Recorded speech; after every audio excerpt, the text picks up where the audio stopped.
संत लूकस के अनुसार पवित्र सुसमाचार जो प्रारंभ से प्रत्यक्षदर्शी और सुसमाचार के सेवक थे, उनसे हमें जो परंपरा मिली उसके आधार पर बहुतों ने हमारे बीच हुई घटनाओं का वर्णन करने का प्रयास किया है। मैंने भी प्रारंभ से सब बातों का सावधानी से अनुसंधान किया है।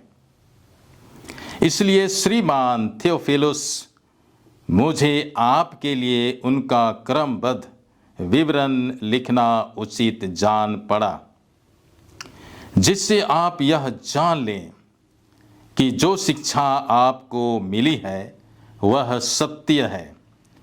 आत्मा के सामर्थ्य से संपन्न होकर ईसा गलीलिया लौटे और उनकी ख्याति सारे प्रदेश में फैल गई। वह उनके सभागृहों में शिक्षा दिया करते और सब उनकी प्रशंसा करते थे। ईसा नाज़रेत आए, जहां उनका पालन पोषण हुआ था। विश्राम के दिन वह अपनी आदत के अनुसार सभागृह गए। वह पढ़ने के लिए उठ खड़े हुए और उन्हें नबी ईसायास की पुस्तक दी गई। पुस्तक खोलकर ईसा ने वह स्थान निकाला जहां लिखा है, प्रभु का आत्मा मुझ पर छाया रहता है, क्योंकि उसने मेरा अभिषेक किया है। उसने मुझे भेजा है जिससे मैं दरिद्रों को सुसमाचार सुनाऊं, बंदियों को मुक्ति का और अंधों को दृष्टि दान का संदेश दूं, दलितों को स्वतंत्र करूं और प्रभु के अनुग्रह का वर्ष घोषित करूं। ईसा ने पुस्तक बंद कर दी और वह उसे सेवक को देकर बैठ गए। सभागृह के सब लोगों की आंखें उन पर टिकी हुई थीं।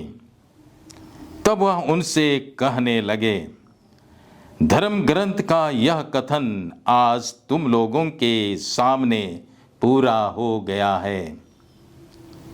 प्रभु का सुसमाचार। संत लूकस का सुसमाचार अध्याय 4 पद संख्या 18। प्रभु की आत्मा की छाया मुझ पर बनी रहती है, जिससे मैं दरिद्रों को सुसमाचार सुनाऊं, बंदियों को मुक्त करूं, अंधों को दृष्टिदान का संदेश दूं, दलितों को स्वतंत्र करूं और प्रभु के अनुग्रह का वर्ष घोषित करूं। ख्रीस्त में मेरे मसीही भाई और बहनों, आज वर्ष का तीसरा सामान्य रविवार है। आज के पहले पाठ और सुसमाचार में एक ही बात पर बल दिया गया है और वह है प्रभु के दिन को पवित्र रखना चाहिए। संत लूकस का सुसमाचार अध्याय 4 पद संख्या 16 में प्रभु यीशु ख्रीस्त विश्राम के दिन अपनी आदत के अनुसार सभागृह में शिक्षा देते थे। आज का पहला पाठ नबी एजरा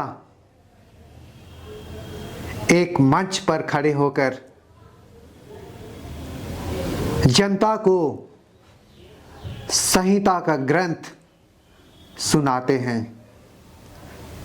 और वे जैसे ही ग्रंथ को खोलते हैं, जनता अपना हाथ उठाती है और उसका स्वागत करते हुए, उसका सम्मान करते हुए उत्तर में कहते हैं, आमीन आमीन। जी हाँ, इस जनता ने अपने हाथ को उठाकर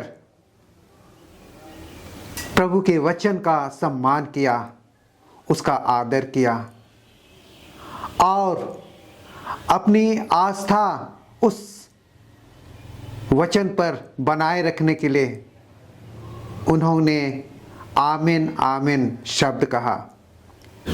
इसके बाद नबी एजरा जमीन पर झुककर ईश्वर का दंडवत किया और लोगों को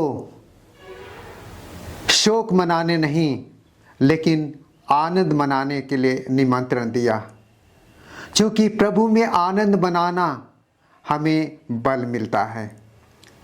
आज के सुसमाचार में प्रभु यीशु ख्रीस्त विश्राम के दिन सभागृह में जाकर लोगों को संबोधित करते हुए कहते हैं और नबी ईसायास का ग्रंथ लेकर उस स्थान को ढूंढते हैं जहां यह कहता है, उसने मेरा अभिषेक किया है जिससे मैं दरिद्रों को सुसमाचार सुनाऊं, बंदियों को मुक्त करूं, अंधों को दृष्टि दान दूं, दलितों को मुक्त करूं और प्रभु के अनुग्रह का वर्ष घोषित करूं। जी हाँ, प्रभु यीशु ख्रीस्त ईश्वर के द्वारा अभिषिक्त थे और उसने अभिषेक का कार्य, त्रिविध कार्य, एक राजा, एक याजक और एक नबी का कार्य पूरा किया।